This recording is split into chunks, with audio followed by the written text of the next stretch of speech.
dia, eu sou Raimundo Lopes, este é o canal da Sala Verde, que te quero verde, da Secretaria Municipal de Meio Ambiente de Teresópolis. Hoje iremos apresentar o segundo vídeo do projeto Quarta às 10. O tema, a atuação do Comitê Piabanha na região hidrográfica 4. Para apresentar o tema, convidamos a professora doutora Érica Cortines, presidente do Comitê Piabanha, e para fazer a mediação, convidamos a professora Vivian Teles Paim, diretora do Centro de Ciências e Tecnologia, o CCT, da Unifeso. Desde já agradecemos as convidadas pelo pronto atendimento ao convite e as instituições que representam os nossos sinceros agradecimentos. Professora Vivian, por favor, fique à vontade para iniciar a nossa atividade de hoje. Bom dia, Raimundo. Bom dia, professora Érica. Bom dia a todos os presentes virtualmente aí conosco nessa manhã de quarta-feira. Gostaria de agradecer o convite em nome aí do Raimundo e em nome do Coronel Flávio Castro, secretário de Meio Ambiente do município de Teresópolis. Desejar todo sucesso a essa série, né, chamada Evento Quarta às 10, da Sala Verde que te quero verde. Bom, gostaria de apresentar a professora Érica. Professora Érica Cortines é bióloga, doutora em Ciências Ambientais e Florestais pela Universidade Federal do Rio de Janeiro, Rural do Rio de Janeiro, professora do curso de Gestão Ambiental do Instituto Três Rios, que também pertence à Universidade Federal Rural do Rio de Janeiro, e atual presidente do Comitê de Bacia Hidrográfica do Rio Piabanha e subbacias do Rio Paquequera e Preto. Reforçar o tema que a gente vai conversar hoje, que é a atuação do Comitê Piabanha na região hídrica 4 do Rio de Janeiro. Quem quiser mandar perguntas, fique à vontade de enviar pelo chat. Se puder, coloque um pezinho antes indicando para a gente que é uma pergunta. Que ao final da palestra a gente vai fazer a leitura dessas perguntas e fazer uma boa conversa aí sobre o nosso Comitê Piabanha e a gestão dos recursos hídricos na nossa região. Professora, boa palestra, estamos por perto. Obrigada a todos, bom dia a todos. Gostaria de iniciar agradecendo o convite, acho que desse espaço tão importante aí para as discussões ambientais do município de Teresópolis e da nossa região como um todo. Então, agradeço a todos aí que estão assistindo e hoje a gente vai falar para vocês um pouquinho sobre o que é o Comitê Piabanha, né, e como ele vem atuando na nossa região hidrográfica. Deixa eu só compartilhar aqui minha tela.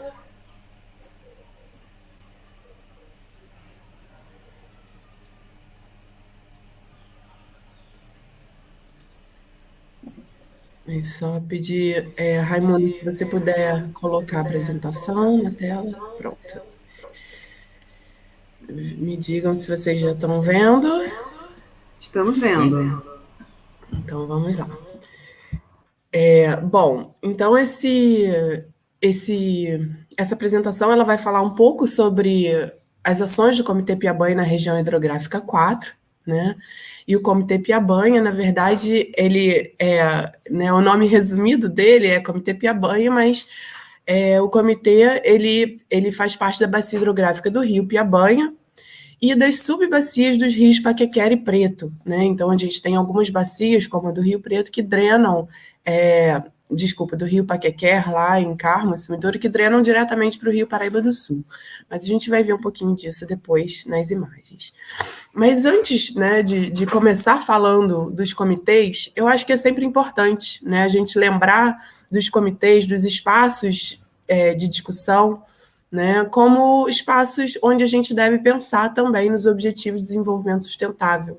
Então, eu acho que nós, como comitê, a gente atua em vários desses ODS, né, e destaco aqui, né, essa questão da agricultura sustentável, então temos pensado em projetos, né, de transição agroecológica. Eu acho que segurança hídrica para a produção de alimentos, eu acho que é importantíssimo a gente estar conversando, né, e ter ações visando essa segurança hídrica, né. Saúde e bem-estar, eu acho que todos já sabem, né, que quando a gente investe em saneamento, a gente está investindo em saúde, né, por conta das doenças de veiculação hídrica, então a água está muito relacionada com as questões de saúde, né, nas bacias hidrográficas. Passa pela questão da educação, programas de capacitação, né, igualdade de gênero também. Hoje nós temos muitas mulheres atuando no comitê, né, na nossa diretoria mesmo somos 4 mulheres e 2 homens, então isso, né, o comitê é um espaço que ouve a todos, então é um espaço onde a gente pode promover essa igualdade. E o objetivo 6 também, de água potável e saneamento. Acho que isso é um dos grandes pontos focais, né, dos comitês de bacias, onde a gente vem atuando junto aos municípios nessa questão de ter água potável e saneamento básico para todos, né? E destaco aqui alguns outros, como ação contra a mudança global do clima. Então, a gente precisa pensar em reflorestamento, em mudança de hábitos, né, para que a gente possa conviver melhor com essas mudanças climáticas, né? E a gente tem visto, eu acho que para todo mundo é muito comum a gente ver, né, quando começam as chuvas, enchentes nas grandes cidades. Então, a gente está começando a ter uma alteração desse ciclo hidrológico que as cidades não estão preparadas para conviver com isso. Então, eu acho que nesse aspecto o Comitê de Bacias ele também tem uma atuação muito importante, né, no sentido de atuar contra essas mudanças climáticas.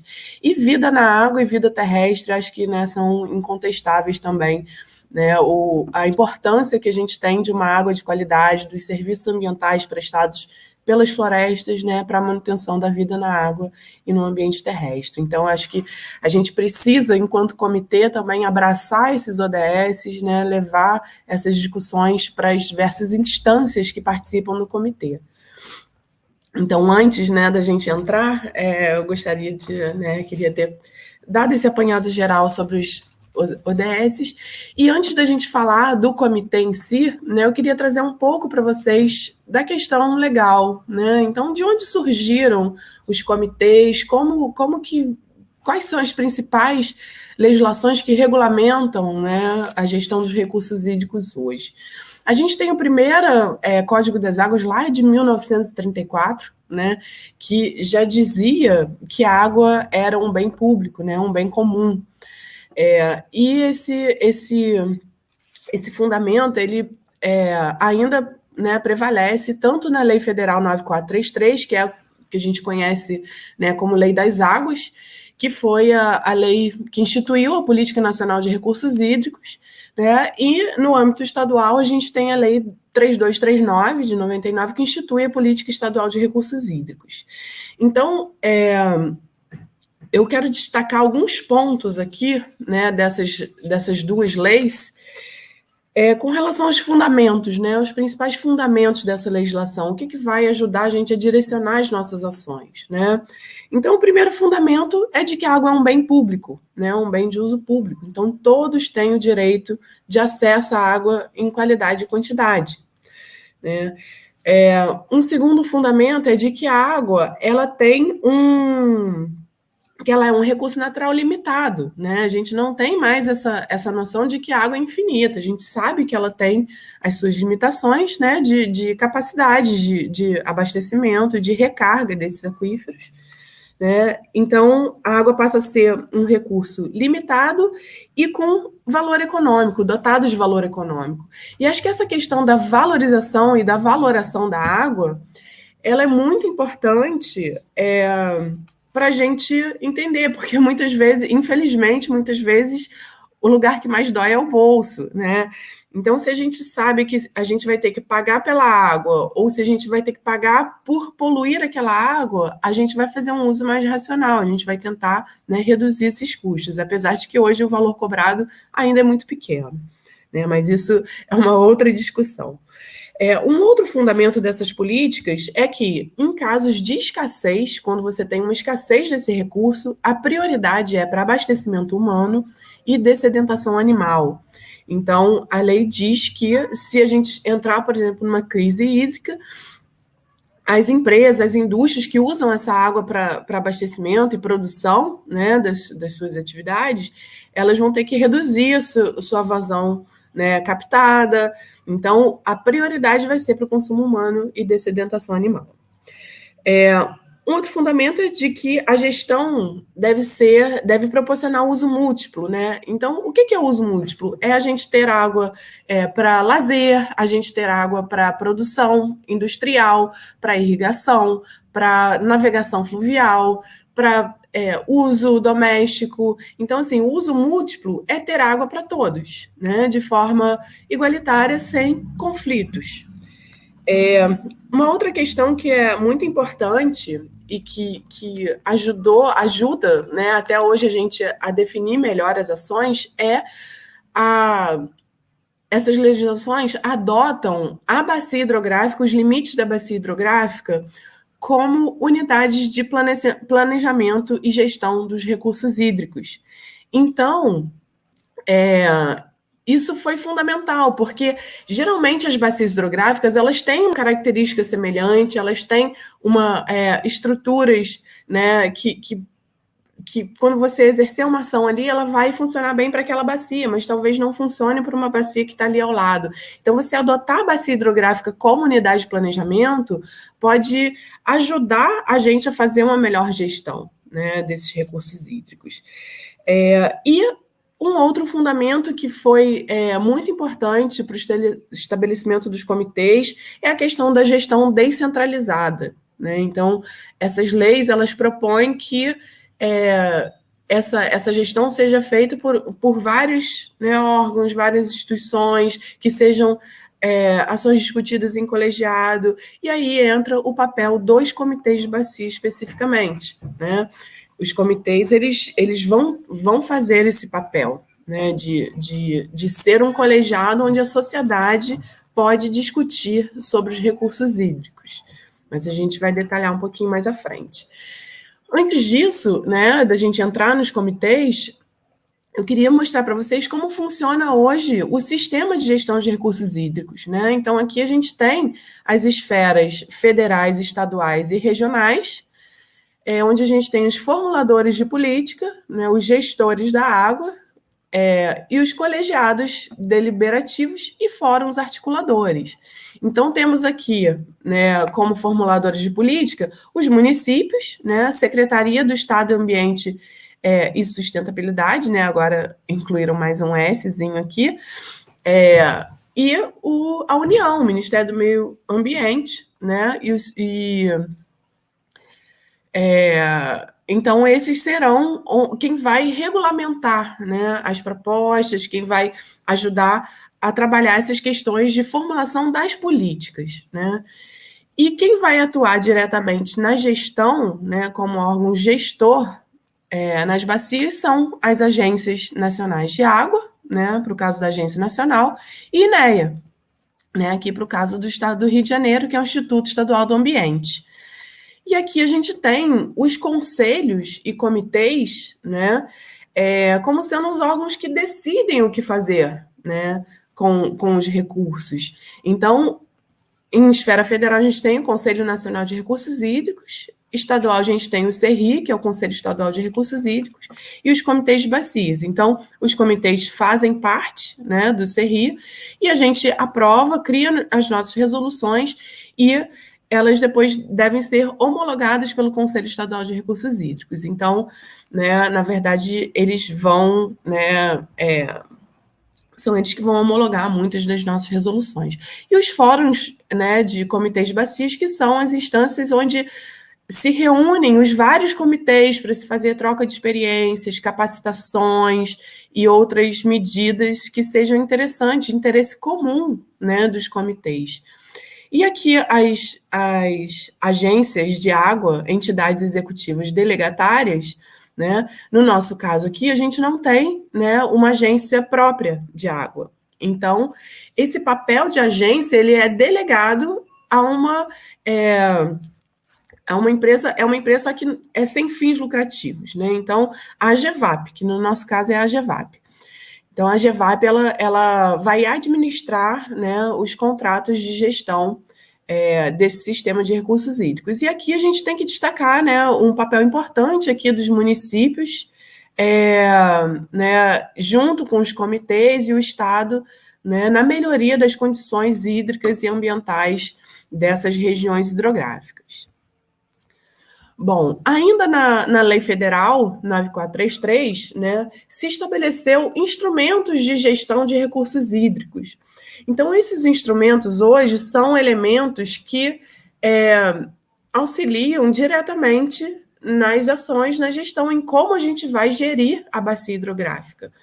Então, o primeiro deles é o Plano de Recursos Hídricos, né, que, na verdade, vai direcionar as ações. Então, o Plano de Recursos Hídricos, ele geralmente tem um diagnóstico, né, da bacia, das condições atuais da bacia, um prognóstico e metas, né, metas a serem alcançadas, metas a serem concluídas, isso em longo prazo. O nosso plano de bacias, né, foi recém-aprovado, ele tem aí um horizonte de 15 anos. Então, a gente não planeja para 1, 2 anos, a gente faz um planejamento um pouco mais extenso, né? O enquadramento dos corpos hídricos, que é quando você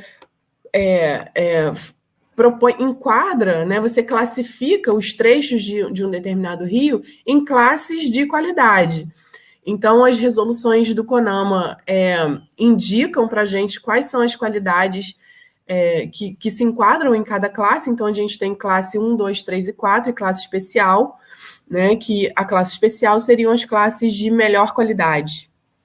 Tá? Então, o enquadramento dos corpos hídricos ele é importante para a gente saber, né, qual é a qualidade que a gente quer chegar naquele rio. E nós estamos, né, num processo de iniciar o nosso enquadramento e é muito importante a gente ter o conhecimento da população, das pessoas que estão nas bacias, essa mobilização social é muito importante, porque o enquadramento ele trabalha com o rio que temos, o rio que queremos e o rio que podemos ter, né? Então, esse rio que queremos e o rio que podemos ter, ele tem que ser decidido junto com a sociedade, né? Então, já faço um pré-convite aí a todos a participar desse processo de enquadramento, porque ele vai determinar, né, qual é a qualidade dos rios que a gente quer, aonde a gente quer chegar, né, em termos de melhoria de qualidade e quantidade de água nos rios da nossa região. Um outro instrumento de gestão é a outorga de direito de uso da água, que, na verdade, é uma liberação, né, uma autorização, né, de uso daquela água. Então, se eu tenho uma empresa que eu vou produzir picolé, né, eu preciso solicitar, primeiro fazer o meu cadastrar minha empresa no Cadastro Nacional de Recursos Hídricos e solicitar uma outorga, dizer para o órgão ambiental quantos metros cúbicos eu vou utilizar por dia, durante quanto tempo, né? Então, o processo de outorga é um documento que vai te dar o direito de uso daquele recurso hídrico por um determinado tempo, né? E a cobrança pelo uso da água, na verdade, quem tem essa outorga, né, vai pagar um valor pela água que é usada. Então, esse recurso que é arrecadado pela cobrança, ele vai para o Estado e o Estado repassa para as contas de cada comitê. Tá? Então, esse recurso da cobrança é que vai trazer os recursos financeiros para o Comitê de Bacias. Então, são recursos, né, que vão ser utilizados em diversas ações dentro do comitê. E um outro instrumento é o Sistema de Informações sobre Recursos Hídricos, né, onde pretende reunir todas as informações da bacia hidrográfica numa base de dados única. Então, esse sistema de informações ele é muito importante, né? E mais para frente eu vou dar uma notícia para vocês do nosso SIG Piabanha, né, que está em vias aí de ser lançado. Bom, então, assim como a lei federal, a lei estadual, ela tem alguns instrumentos de gestão, né? que são bastante semelhantes ao da política federal, né? Mas inclui aqui o Plano Estadual de Recursos Hídricos, o PRI, e o Programa Estadual de Revitalização de Recursos Hídricos, o PROHIDRO, né? Então, eu quis colocar aqui só para a gente ver que, né, tem essa diferença, que eles também criam esse Programa Estadual de Conservação e Revitalização de Recursos Hídricos. Bom, e aqui só destacando essa questão da cobrança, né, que eu comentei, que é justamente o que viabiliza, né, as ações do comitê.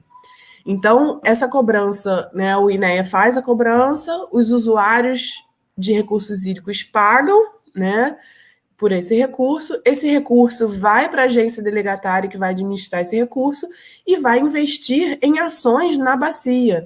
Então, obrigatoriamente, por lei, esse recurso ele tem que voltar, retornar em ações para a bacia. E eu acho que isso é importante a sociedade conhecer, né? E principalmente os usuários de água, porque a gente ainda tem hoje muito poucos usuários, né, participando do comitê, e eu acho importante eles perceberem também que esse dinheiro, esse recurso que se paga, vai ser voltado para ações de melhoria de qualidade da água, de quantidade de água. Então, vai estar garantindo a sustentabilidade daquele empreendimento, né? E por isso a importância dos usuários se cadastrarem e solicitarem as outorgas, né? Então, todo o financiamento de estudos e projetos, programas e obras, né, contidos no plano de recursos hídricos é com recurso proveniente de cobrança, né? E além do financiamento desses estudos, a lei prevê também que esses recursos sejam gastos para custeio administrativo, então para manutenção do escritório executivo, né, da agência, da nossa, né, agência delegatária, que é a GEVAP. Então, o nosso contrato de gestão, né, é assinado entre INEA, o comitê e a agência, né, a GEVAP, que é a nossa agência delegatária. Então, esse contrato ele foi assinado em 2010, né? O contrato 01, que compõe 4 comitês fluminenses, né? Hoje a gente está em vias aí de assinar mais um termo aditivo com melhorias significativas, né, para o sistema de gestão de recursos hídricos. Bom, mas o que é um comitê de bacias hidrográficas, né? A gente falou um pouco do sistema como um todo, mas o que é um comitê, o que ele faz, quais são os principais objetivos desse comitê, né? Então, o Comitê Piabanha, ele foi instituído em 2005, né, pelo Decreto Estadual 38.235, e foi alterado pelo Decreto 45461 de 2015, né? Então, no ano passado, o comitê, né, fez 15 anos, né, de existência e tem realizado uma série de ações. E o que eu quis destacar aqui, né, é que o comitê é feito por pessoas, né? Somos um grupo de pessoas, de voluntários, né? Os membros do comitê, ninguém ganha um centavo para estar lá, somos todos voluntários que querem atuar em prol dos recursos hídricos, da melhoria das condições ambientais. Então, o comitê é feito de gente como você, né? Como você que está aí assistindo. Então, é importante a gente ter isso em mente para que a gente possa participar mais desses espaços. Então, os comitês, né, estão abertos à participação social e é muito importante a gente ter as diversas esferas, né, atuando dentro dos comitês. Então, o comitê é um órgão de Estado, né, composto tanto pela sociedade civil, quanto por usuários de recursos hídricos e poder público, né? Então, nós temos aí essa entidade colegiada e a gente tem atribuição normativa, né, por meio de resoluções do próprio comitê, deliberativa, onde a gente decide o que se faz, né, com o recurso, e consultiva, né, onde a gente dá todo o apoio técnico para questões relacionadas aos recursos hídricos, né? Então, essa entidade colegiada é reconhecida, né, pelo Poder Executivo do Estado, né, a partir do artigo 52 da Lei 3239, que vem definindo, né, as obrigações do comitê. Eu não coloquei isso aqui porque é bastante extenso, mas quem tiver interesse pode consultar lá na legislação. Aí eu coloquei alguns objetivos, não vou ler isso tudo aqui para vocês, mas, então, os objetivos passam pela né, ter a bacia hidrográfica como unidade de planejamento, fazer esse gerenciamento descentralizado, ter, né, esse reconhecimento da água como um bem público limitado de valor econômico, né, identificar causas de poluição, inundação, estiagem, erosão do solo, para que a gente possa atuar minimizando esses efeitos, né?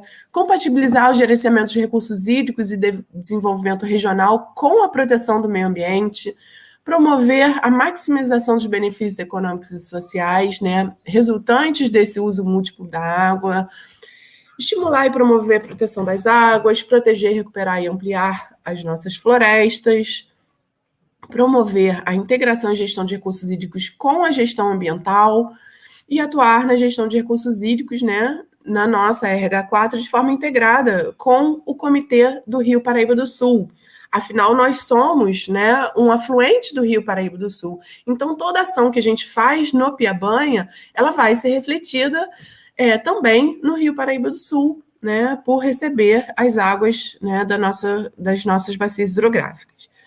E auxiliar na promoção e integração de ações de apoio aos municípios e à sua população, né, para eventos hidrológicos críticos, né, e situações que ofereçam risco, né, à comunidade.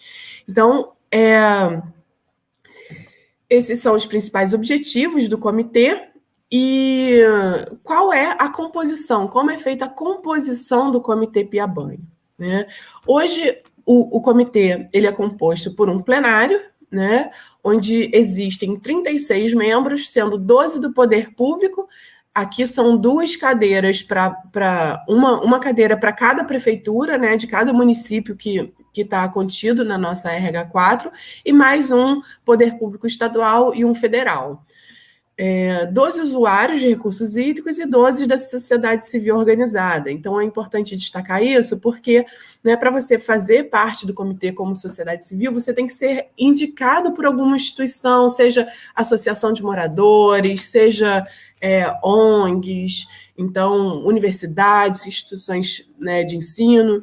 Então, é preciso, né, você ser indicado por uma sociedade civil, né, por alguma instituição, né? Você não pode, como pessoa física, ser membro titular do comitê. Você pode, sim, assistir às reuniões, você pode falar, dar a sua opinião. Então, isso daqui, né, são os membros que terão direito a voto, né? E para cada uma dessas cadeiras, existe também uma cadeira de suplente, tá? Então, a gente tem 12 titulares e 12 suplentes para cada um desses segmentos, tá? E aí a gente tem a nossa diretoria, que são 6 membros, 2 membros indicados por cada segmento. Então, no dia da eleição, né, a gente, os segmentos se reúnem separadamente e indicam 2 nomes para compor a diretoria dos comitês, né, do comitê. E, além da diretoria, nós temos aqui 3 câmaras técnicas e um grupo de trabalho, né, Câmara Técnica e Instrumentos de Gestão, que trabalha essas questões dos instrumentos da Política Federal e Estadual de Recursos Hídricos, a CT Saneamento Básico e a CT Mananciais e Águas Subterrâneas, além do Plano de Bacias e Enquadramento, que vai fazer todo o acompanhamento da execução do Plano de Bacias. Então, nas CTs, nós temos 12 membros em cada CT, sendo 3 de cada segmento e mais 3 convidados, né, que podem ser pessoas de fora do comitê, que tenham alguma habilidade técnica que vá auxiliar ali nas discussões.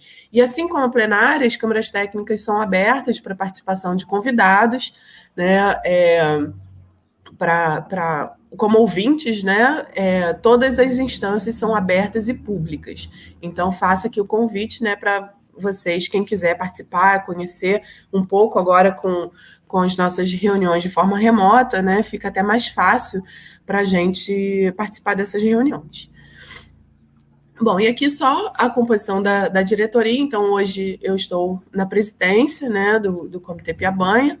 A nossa secretária executiva é a Julieta, né, da Werner Fábrica de Tecidos, então setor usuário, e como diretores administrativos temos o Raimundo, né, aqui da Prefeitura de Teresópolis, Laíse da Prefeitura de Sapucaia, Rafaela também de usuário, Transportes Única de Petrópolis, e, desculpa, ficou junto aqui o nome, professor Zé Paulo Soares de Azevedo, representando a COP, o FRJ.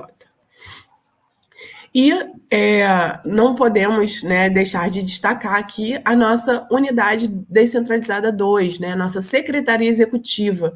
Então, os membros, né, do plenário, eles vão deliberar, decidir, mas quem faz todo o trabalho de elaboração de atas, acompanhamento dos projetos, né, toda essa parte administrativa é o pessoal da Secretaria Executiva, que, né, no nosso caso aqui, é nota 1000, né? Temos excelentes funcionários, né, trabalhando com a gente. Então, a gente tem aqui a gerente de contrato, a Juliana Fernandes, o coordenador do nosso núcleo, né, o Vitor Montes, então ele que faz toda a administração, né, da Secretaria Executiva. Então, só para a gente mostrar um pouco, né, o que está por trás das decisões, das atuações do comitê, né? Então, são 10 pessoas, contando aqui com estagiários, e que atuam, né, fortemente aí para fazer essas ações do comitê andarem, né? Então, eles são os verdadeiros responsáveis, né, por toda a articulação interinstitucional, produção de documentos, produção, né, de várias coisas aqui do comitê. Bom, então vamos conhecer um pouquinho, né, da nossa região hidrográfica.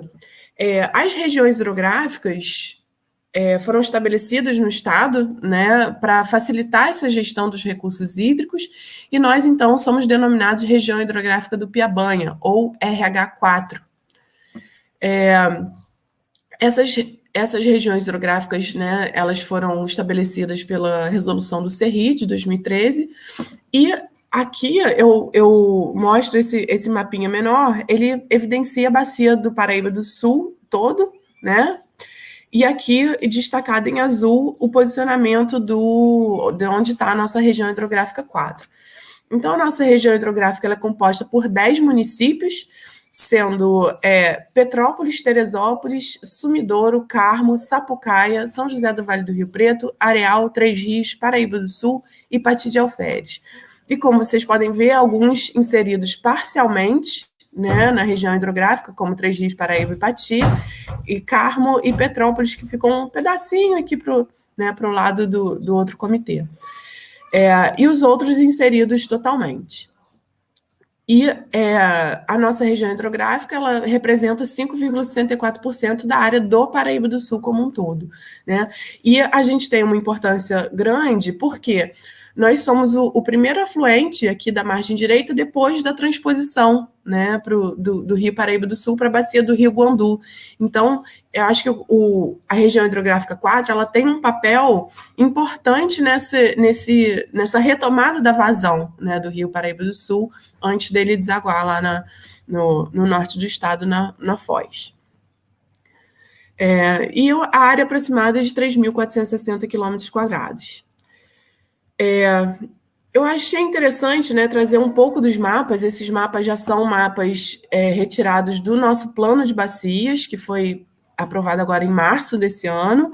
Está disponível lá no site, depois eu vou dar o caminho para vocês encontrarem esse material. Então, aqui mostra o regime de chuvas, né? Então, a gente percebe que a região do Piabanha ela tem uma diferenciação grande, né, do regime de chuvas, tendo aí Petrópolis e Teresópolis com os maiores índices de precipitação pluviométrica, né, e Carmo, Sapucaia, um pedacinho aqui de Três Rios, com os menores índices, né. E isso, claro, pode afetar bastante as questões, né, da gestão dos recursos hídricos na bacia, questões, né, de enchentes, de como a gente vai fazer, principalmente nessas áreas que recebem uma maior quantidade de chuva, né, a administração dessa água no território. Então, a gente precisa ter áreas para infiltrar essas águas, né? Então, isso é bastante importante e de ser observado, né, no processo de gestão dessas áreas.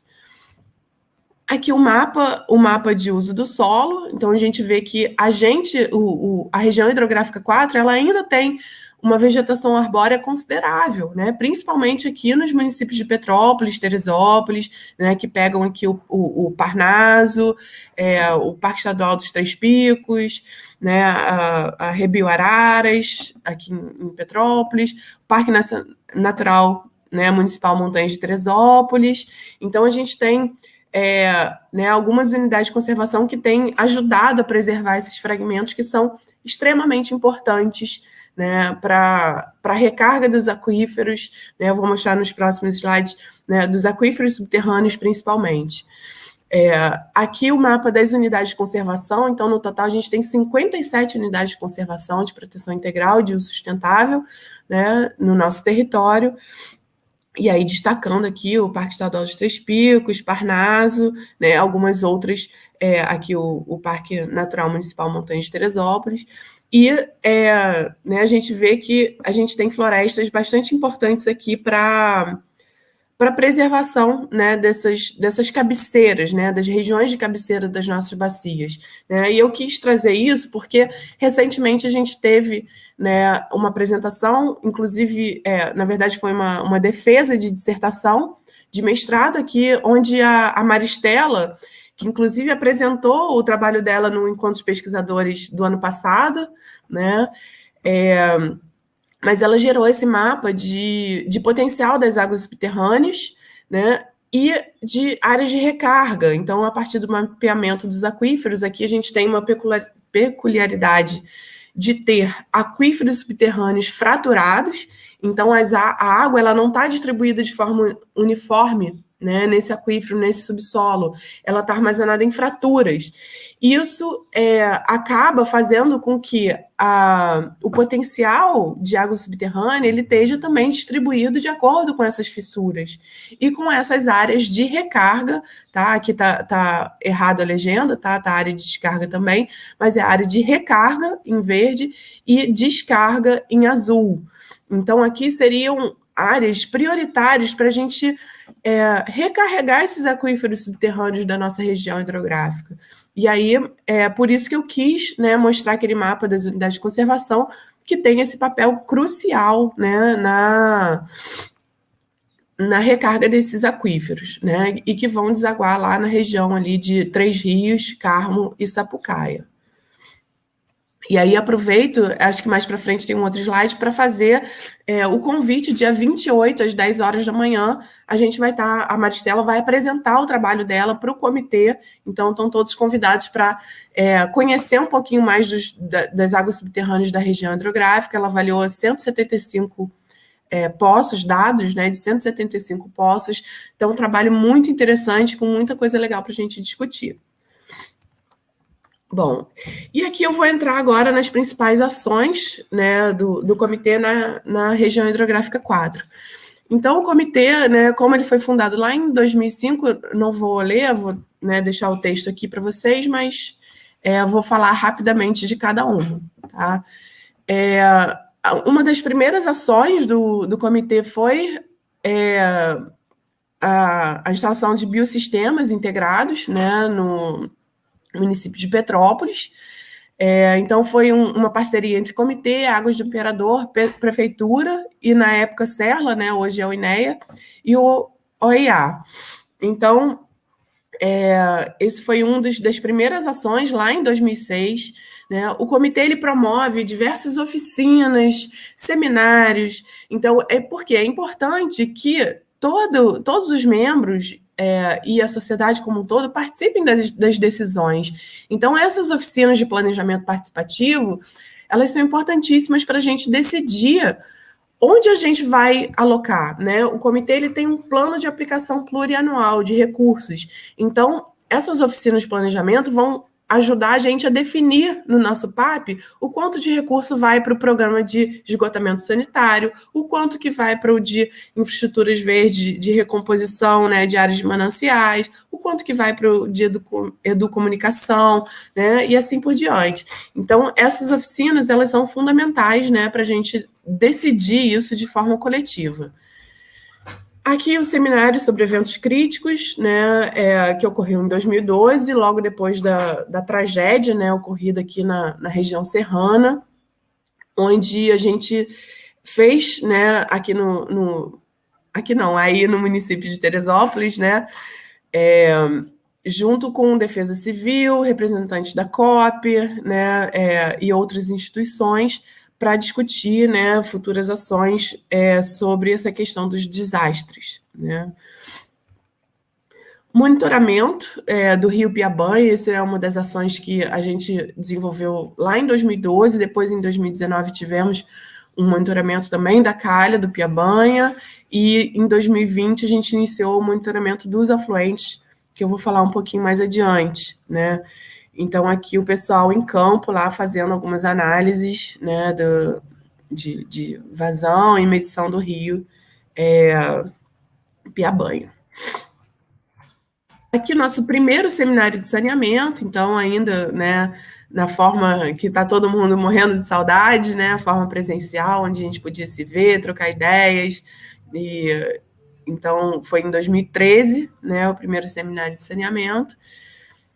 Outra oficina de comunicação e mobilização, educação ambiental, que a gente pretende, né, dar continuidade, fazendo junto com os municípios, com né, os conselhos de meio ambiente, conselhos das unidades de conservação. Então, é sempre importante a gente envolver todos os atores, né, nessa mobilização em educação ambiental.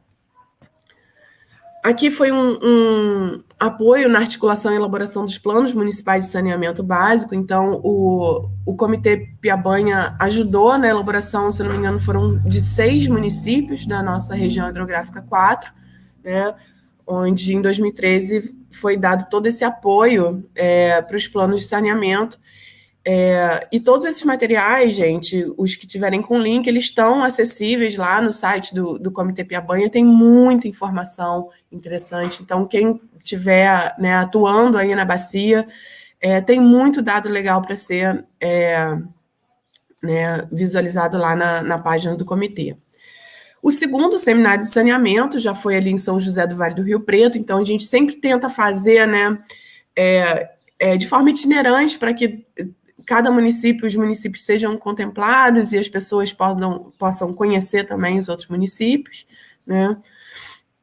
Seminário de Sistema de Informações, que foi também em Teresópolis, né, foi bem legal, onde a gente discutiu a questão, né, desse sistema de informações geográficas de forma unida, né, numa base de dados única, a importância disso, né, para todos os atores que atuam na região hidrográfica.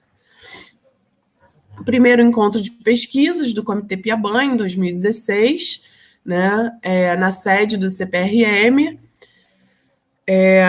onde foram, né, discutidos também pesquisas aqui da nossa região. Aqui o nosso segundo encontro de pesquisa, que já foi realizado de forma conjunta com o Parnaso e com o Mosaico Central Fluminense. Aqui né, uma palestra, professor Adacto ali falando no auditório, né, do Parnaso, da sede de Teresópolis. Então, né, a partir daí a gente começou a fazer esses encontros em parceria com o comitê, né? Com o Parnaso, e que vem sendo bastante legal. A gente já está organizando, esse ano vai ser o 6º encontro de pesquisa do comitê, né? Mas essa parceria tem sido bastante frutificante aí, né? De fazer esses eventos conjuntos. O estudo de concepção de projetos básicos e executivos e estudo ambiental para o sistema de esgotamento sanitário, né? Então, no período de 2015 a 2018, a partir, né, do programa do CEIVAP, foram financiados alguns projetos de saneamento básico, contemplando o estudo de concepção e o projeto básico, porque hoje o nosso principal problema para investir, né, em saneamento de forma convencional, é que os municípios não têm os seus projetos básicos, né? Então, o comitê tem tentado auxiliar esses municípios a elaborarem esses estudos, né, esses projetos de saneamento e esses estudos, para que esses municípios possam pleitear recursos do CEIVAP ou de outros órgãos para elaboração do seu saneamento, né? Aqui foi um projeto de pagamento do serviço ambiental hídrico, realizado em Areal, Paraíba do Sul, Patina Alferes e Petrópolis. Então, ele foi executado de 2015 a 2020, né? Então, aqui mostrando um pouco lá da comunidade do Quilombo Boa Esperança, né? Onde foi feita uma parte do reflorestamento e cercamento dessas áreas. Aqui foi uma ação de demarcação da faixa marginal de proteção do Rio Piabanha. Então, esse projeto foi uma parceria aí com o Ministério Público do Estado do Rio de Janeiro, né, por meio do GAEMA, extinto GAEMA, e do INEA. Então, foi feito todo o estudo de delimitação, né, das faixas marginais de proteção, e hoje a gente está com uma proposta, né, de alguns trechos dessa margem, principalmente nas regiões ali que sofreram o desastre, né, com o desastre em 2011, de alocação de marcos físicos, né, para que a gente não tenha essa faixa marginal apenas delimitada em papel, para que a sociedade saiba o que é uma faixa marginal de proteção, uma área de APP, né, para que a gente saiba quais são os riscos, né? Então, se a gente tem um marco físico dizendo ali, olha, aqui é um ponto de alto risco de inundação, né? A pessoa, quando chegar ali, vai saber que se ele construir ali, ele vai estar sujeito a ter uma perda material no futuro, né? Então, eu acho que é importante a gente trabalhar também essas questões educacionais e construir a partir dessa demarcação, né, um projeto de comunicação mesmo para as pessoas entenderem a importância dessas APPs. O Plano de Segurança de Saneamento da região hidrográfica do Piabanha, então uma parceria também com várias instituições, né, que foi discutida aí entre 2017 e 2018. Oficina de capacitação em cadastramento e regularização dos usos, do uso de recursos, que foi feito lá Ai, gente, desculpa, fugiu o nome. Unifeso, isso aí. Na Unifeso, na sala de informática, né? Então foi aberto para vários parceiros aí do comitê para falar sobre o cadastro e regularização dos recursos hídricos. O terceiro encontro de pesquisa também lá no Parnaso, né? O pessoal aí fazendo uma imagem aí com drone, que ficou bem legal, né? Todo mundo aí de mãos dadas, participando aí do encontro. Aqui foi o lançamento do nosso Atlas da região hidrográfica 4 do Piabanha, Rafaela, aqui fazendo a apresentação do Atlas, né, o lançamento desse Atlas. Também tem dados muito interessantes de cada município, ele apresenta, né, dados sobre população, saneamento básico, vulnerabilidade, né, para cada um dos 10 municípios da nossa região hidrográfica 4. Então, convido a todos também a acessarem o documento lá na página do comitê, e também o nosso plano de bacias. Aqui o edital de chamamento público, né, e manifestação de interesse em projetos de obras e obras de saneamento. Então, foi lançado um edital, né, e nesse edital foram contemplados 2 municípios, Carmo e Paraíba do Sul, né, que estão hoje com seus projetos em andamento. E aqui o monitoramento dos rios da RH4, né, como eu falei lá no início, foi feito um monitoramento, né, inicial da calha do Piabanha, né, e posteriormente nós estamos agora na fase de monitoramento dos rios afluentes, tá? Então, esses dados também podem ser visualizados lá no nosso site, e em breve, né, estarão aí no nosso SIG Piabanha, disponível para todos, de forma mais fácil. E aqui alguns pontos, né, desse monitoramento dos afluentes. Então, são 32 pontos de amostragem, sendo 2 desses pontos móveis, né, que podem mudar de acordo com alguma demanda específica, né, do comitê. Mas, no geral, aqui são os pontos, aqui em Teresópolis, a gente tem, né, 6 pontos de amostragem aqui na calha do Rio Paquequer. Tá? Aqui o terceiro seminário de saneamento, que tratou, né, sobre a gestão de resíduos sólidos, perspectivas e desafios, né, onde a gente fez aqui, foi no município de Petrópolis. Aqui o nosso quarto encontro de pesquisa, também lá na sede do Parnaso, né, onde foram apresentados vários trabalhos, pesquisas realizadas na região, tanto do comitê como do Mosaico Central Fluminense. Então, mais uma parceria de sucesso aí, né, dos encontros de pesquisa. Como o Julião está falando, também o Baía de Guanabara agora entrou como parceiro desses encontros, né, somando aí mais um comitê importante para divulgação das pesquisas, né, programas de extensão e educação ambiental. Nosso plano de capacitação, né, então nós temos realizados uma série de palestras online, cursos de capacitação, tanto para os membros internos quanto para a comunidade.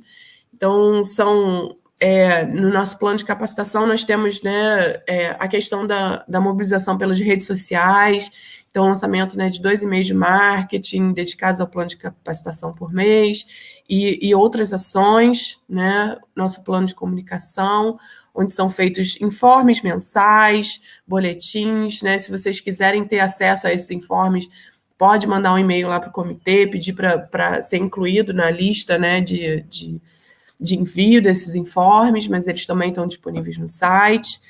E também, né, nossas redes sociais. Então, temos nosso canal no YouTube, peço para todo mundo dar uma força lá, se inscrever no nosso canal, né? Todas as palestras que a gente faz ficam disponíveis lá no canal para serem assistidas depois, para quem perdeu. Tem palestras bem interessantes, relevantes, né, para a atuação na nossa região. Nosso Instagram, né, Comitê Piabanha, e nossa página no Facebook, também Comitê Piabanha. Então, né, quem puder ir lá seguir nossos perfis aí, será muito bem-vindo. E aproveitando para fazer a propaganda aqui do nosso plano de comunicação, já falei lá no início, mas a Maristela vai apresentar esses dados sobre aspectos das águas subterrâneas na RH4, no dia 28/7, às 10 horas da manhã, com transmissão direta lá pelo canal do YouTube.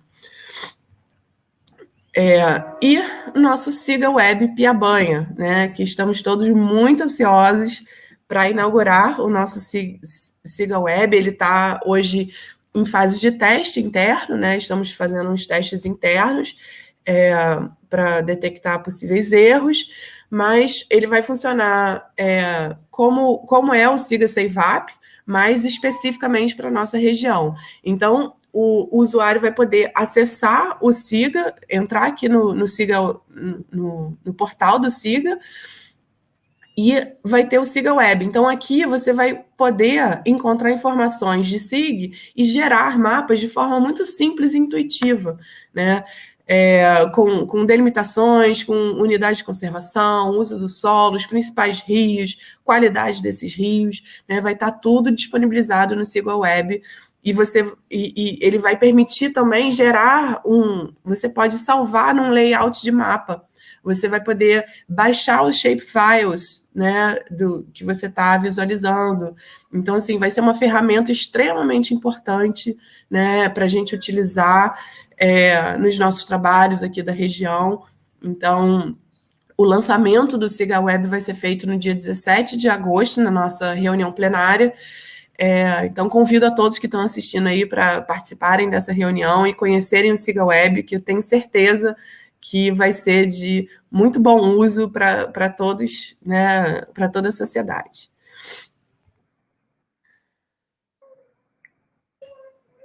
Bom, aqui um pouco do nosso quarto seminário de saneamento, né, onde a gente teve... Esse foi o primeiro que foi feito online, né, em formato online. tivemos, né, 272 inscritos, com 3 painéis, né, uma visualização bem legal. Então, são detalhes que a pandemia trouxe para a gente, né? A questão de você poder participar de forma mais fácil, né, das reuniões, dos eventos, né, criação de salas verdes como essa que a Secretaria Municipal de Teresópolis criou. Então, são espaços bem importantes que a gente pode acessar aí, né, de forma remota. Aqui o nosso 5º encontro de pesquisas do CBH Piabanha, né? Como eu falei, foi um evento realizado de forma conjunta com, né, ICMBio, o Parque Nacional da Serra dos Órgãos, Comitê Piabanha, Comitê Bacia da Baía de Guanabara, Mosaico e Câmara Técnica de Educação Ambiental do Parnaso. Então, foram 5 eventos em um, foi um evento muito bacana. Quem quiser acessar, está lá no canal no YouTube, Saúde Ambiental e Conservação da Biodiversidade. Todas as palestras, mesa redonda estão disponíveis lá. A gente teve a apresentação de vídeo pôsteres, né, com os principais trabalhos, né, e aqui foram as 2 mesas redondas do evento, né, do Comitê Piabanha, em parceria com o Baía de Guanabara. Aqui são discussões, né, das câmaras técnicas de mananciais, onde a gente está no processo de seleção das bacias para investimento no programa Mananciais, do CEIVAP. Né? Então, o programa Mananciais está avaliando áreas prioritárias para investimento em recuperação de nascentes, em transição agroecológica, em aspectos de melhoria mesmo das condições dessas áreas rurais para melhorar a qualidade das águas.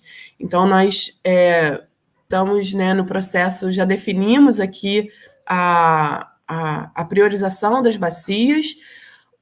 A primeira bacia a receber o investimento, né, nós teremos aí cerca de 2.300.000 aportados pelo CEIVAP e mais uma contrapartida do Comitê Piabanha, que ainda vai ser definida, para a bacia de Vieira. Né? Então, vai ser o nosso primeiro prisma, que é como eles chamam os projetos, né, implantados pelo programa Mananciais. Então, a gente já aprovou a nossa resolução para priorização, né, e seleção dessa microbacia de Vieira para participar desse programa Mananciais. E fica aqui no município de Teresópolis. E todas as reuniões e atividades do comitê durante esse período de pandemia estão sendo feitas, né, de forma não presencial. Então, a gente teve a suspensão das reuniões presenciais e estamos trabalhando em regime de home office. Então, isso aumentou, né, as formas, né, de divulgação e as ferramentas que a gente pode utilizar, né, para administrar os trabalhos. Então, todas as discussões, alinhamentos e aprovação pelo diretório de reuniões, né, foram feitos por videoconferência. A gente fez uma em caráter de teste em abril do ano passado, né? A primeira foi em abril do ano passado, e a primeira plenária virtual foi, né, em junho de 2020. Então, a gente, né, divulgou as formas de acesso, como todo mundo podia participar. Acho que estamos cada vez mais, né, habituados agora a esses formatos online, né? E aqui um pouco do que nos últimos anos, né, da quantidade de reuniões e encaminhamentos que foram feitas. Então, com a pandemia, a gente aumentou bastante né, o número de reuniões, né, aqui, ó, em 2018, 44, 2019, 29, em 2020, 62 reuniões, né, porque o tempo que a gente gastava se deslocando, a gente está fazendo outra reunião. Então, é bom que as coisas andam, né, numa velocidade grande, e é bem importante, né, para a gente dinamizar as ações também. Então, aqui foram, em 2020, 238 encaminhamentos, né, a serem feitos dessas reuniões. E aqui um pouquinho, né, do aumento desse número de reuniões em relação ao ano anterior. Então, a gente teve um aumento de 114%, né, e um aumento de 31% no número de encaminhamentos.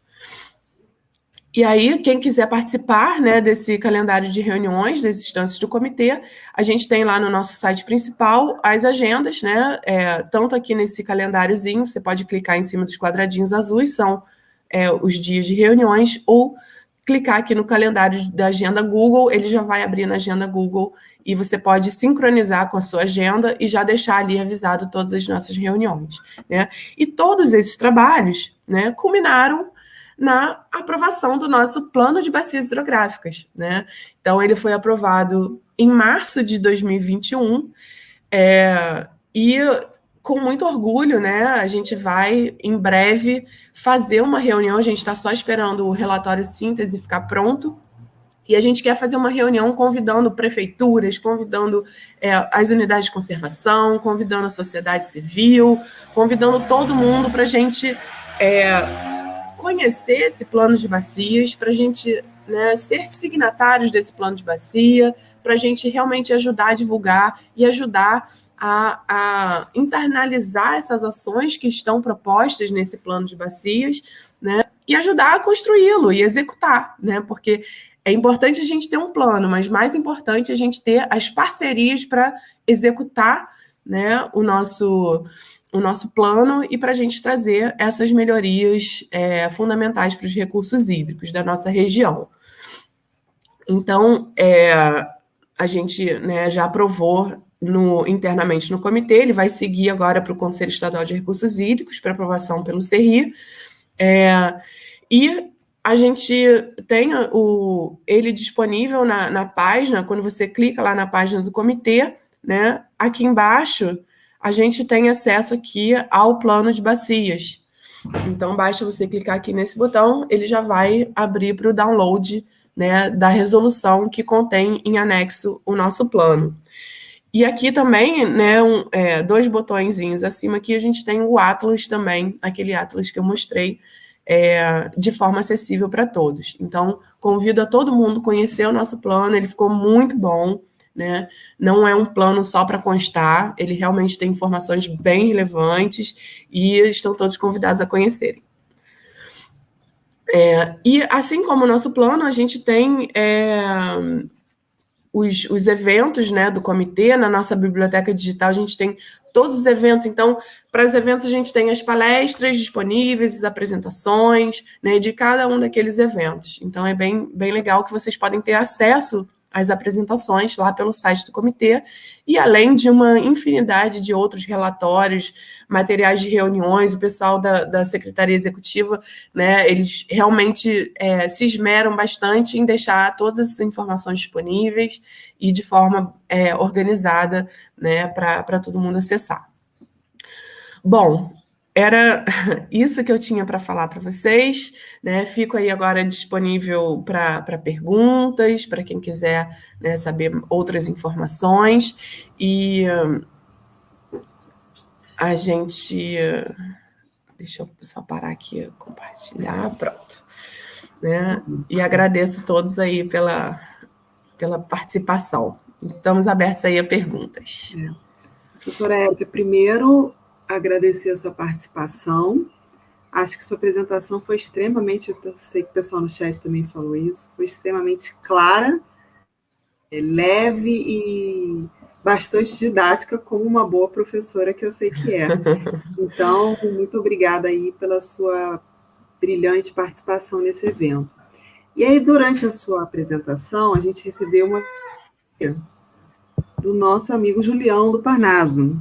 E ele perguntou o seguinte: Érica, na outorga existe ou poderia existir algum mecanismo de retorno de recursos para as unidades de conservação nos casos de captação e uso de água dentro das unidades de conservação ou em sua zona de amortecimento? Nos casos, acredito que esteja falando da cobrança, né? Eu acho que já existe sim uma previsão, né, da cobrança. Por exemplo, as concessionárias que usam águas produzidas dentro das unidades de conservação, teoricamente, elas têm que dar esse retorno sim para as unidades, né? Então, eu não vou ter agora de cabeça qual é a lei, mas eu sei que tem isso sim. Inclusive, se não me engano, eu acho que até no SNUC, né, ele prevê alguma coisa nesse sentido, de das unidades de conservação que estejam gerando água, né, para a população e que que tenha captação, né, que essas unidades tenham um retorno financeiro. Mas eu acho que isso, se não está ocorrendo hoje, é possível sim a gente fazer esse tipo de articulação. Inclusive, eu acho fundamental, né, porque essas unidades elas vão ser fundamentais para garantir uma água de qualidade, tanto para a diluição, né, desses efluentes que são lançados no rio, quanto para manutenção mesmo da qualidade da vida, da ecologia desses rios, né, das vazões ecológicas. Então, com certeza seria muito interessante a gente ter esse tipo de mecanismo funcionando, né? Porque na lei ele já existe. Eu acho que em colaboração, FEDIC, eu não sei falar seu nome certo, mas me perdoa, não existe obrigatoriedade. As ações devem estar previstas no plano de bacia. Então, ele está dizendo que se tiver previsto ali que essas empresas deveriam fazer um repasse para as unidades de conservação, isso deveria constar no plano de bacia. Uma ação negociada. Legal, obrigado. É uma boa contribuição. Professor Fred. Legal. Mas aí eu não sei te responder agora se isso está contido no plano, mas é uma informação que eu vou anotar aqui, até porque nosso plano tem revisões, né? E a gente pode, com certeza, incluir alguma coisa nesse sentido. Legal, importante colaboração. Aqui a gente não teve, por enquanto, nenhuma nova pergunta, mas eu, particularmente, algumas dúvidas que eu ia tendo, você foi respondendo ao longo da sua apresentação, mas outras fiquei com uma certa dúvida, né? Na verdade, vontade de saber mais. A primeira seria, você informou que a gente vai entrar num processo agora de enquadramento dos rios, né?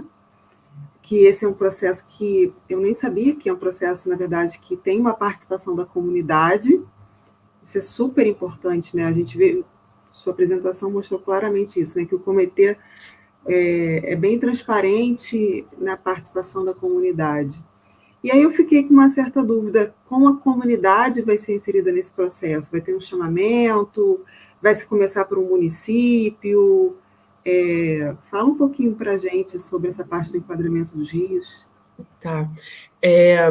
Na verdade, a gente vai estar agora, né, fazendo uma contratação de um técnico temporário, né, que vai iniciar toda essa parte, né, de levantamento de dados. Então, a gente quer primeiro entender quem são os atores. Então, ele vai fazer o levantamento de que associações estão dentro da bacia, quais são as escolas, quais são, né, que municípios vão poder ser parceiros, as empresas que estão lançando efluentes. Então, a partir desse levantamento, né, a gente vai conseguir fazer esse chamamento, né? Porque inicialmente a gente precisa ter esse levantamento de quem são os atores, quem é que está, né, dentro da bacia que poderia estar atuando nesse processo, para depois sim fazer esse chamamento público e posteriormente, né, vai ser contratada uma empresa para fazer toda essa parte de articulação, mobilização social, o que seria muito interessante, que a gente já está aqui com alguma perspectiva para o município de Petrópolis, é que o poder público ele entre regulamentando a qualidade desses lançamentos, né? Porque se o município nos ajuda dizendo, olha, agora é lei que esse trecho do rio vai ser da classe 2, então todas as empresas vão ser obrigadas a lançar o seu efluente tratado ou numa classe, né, que seja compatível com aquele trecho. E aí isso vai ajudar muito nesse processo, né? Se a gente conseguir trazer os municípios como parceiros nesse sentido de regulamentar isso vai ajudar muito no processo de enquadramento, né? Mas com relação à participação social, eu acho que é muito importante a gente fazer esse chamamento, divulgar amplamente nas redes sociais, nas mídias, rádio, televisão, né? Para chamar quem tiver interesse em participar para junto do comitê, para a gente elaborar, né, esse processo de enquadramento, porque eu acho que é fundamental. Quem está realmente na bacia, conhecendo o dia a dia, né, vai saber qual é o rio que queremos, né, e qual é o rio que podemos ter, porque nem sempre o rio que podemos ter né, é o rio que queremos. Às vezes a gente quer um rio igual tem lá dentro do Parnaso, com água cristalina, sem poluente, sem nada, né? Mas será que no centro de Teresópolis a gente consegue ter esse rio? Não. Então a gente vai ser tudo um processo de negociação, né, com a sociedade, né, com quem está atuando ali nessa bacia, né? Então, realmente, todos esses lançamentos de efluentes, eles estão definidos em lei, né? Mas hoje o INEA considera como classe 2, os rios que não têm enquadramento ainda, né, são considerados de classe 2. Então, se os municípios aderirem a isso, a gente pode começar a conversar com essas empresas, com esses setores que estão lançando esses efluentes, para ver como que a gente faz, né, para se enquadrar nisso, né? Então, acho que essa mobilização, ela é fundamental, é um dos processos fundamentais para o enquadramento dar certo, né? E para a gente realmente conseguir uma melhoria dos recursos hídricos nesses trechos enquadrados, né? E o enquadramento, ele pode ser feito por trechos, né? Não significa que o Rio Piabanha todo vai ter aquela classe, vai estar enquadrado naquela classe. Como, por exemplo, a gente está elaborando uma resolução que está sendo avaliada pelo INEA, depois vai ser encaminhada ao CERRI também, para enquadramento em classe especial dos rios dentro de unidades de conservação de proteção integral, né? Então, isso já é previsto também em lei, mas a gente quer reafirmar isso como uma resolução interna do comitê. Então, dentro das unidades, a gente, né, precisa ter uma qualidade melhor para ela ser compatível, né, com o próprio objetivo da unidade de conservação, né? Poxa, excelente. E um avanço para os municípios, né? Porque isso acaba que também pode vir a gerar um processo de revisão dos planos municipais de saneamento. Pode ser uma informação importante aí que precisa ser atualizada. E mais uma dúvida que eu fiquei, o pessoal no chat está tímido para mandar as perguntas, então eu anotei aqui algumas minhas, viu? Isso aí, pode fazer. Primeiro, assim, parabenizar pelo lançamento do SIGA Web. Eu acompanhei, hoje eu estou como suplente no comitê, mas eu acompanhei quando eu era titular, e, enfim, eu sei o trabalho da equipe do comitê e do comitê para se ter esse sistema. É um sistema extremamente importante em termos acadêmicos, porque vai nos ajudar a obter informações e produzir ciência para a nossa região, né? E vai ser também um instrumento de tomada de decisão ali para o poder público bastante importante, e também um instrumento educativo, né? Porque Sim. Quando a gente vê assim, na sua apresentação, a gente vê os mapas, enfim, como isso fica mais claro em termos educativos. E aí, uma das questões, que eu não sei se vai ter um vínculo, existem pontos de coleta, né, do comitê ao longo da região abarcada aí pelo comitê, e eu queria saber se esses dados vão estar vinculados ao SIG, e caso não estejam, como a população em geral pode ter acesso a esses dados? A intenção é, sim, colocar esses dados no SIG, então você vai clicar lá no ponto de coleta e já vai abrir, né, com as informações daquele ponto, porque eu acho que isso é fundamental, né, dar clareza para a sociedade, senão para que a gente está fazendo monitoramento, né, se a gente não pode usar esses dados para fazer a gestão, né? Então, com certeza, isso é um dos pontos que vai estar disponível lá no nosso SIGA. Inclusive, né, a gente está em fase de inserir dados, né?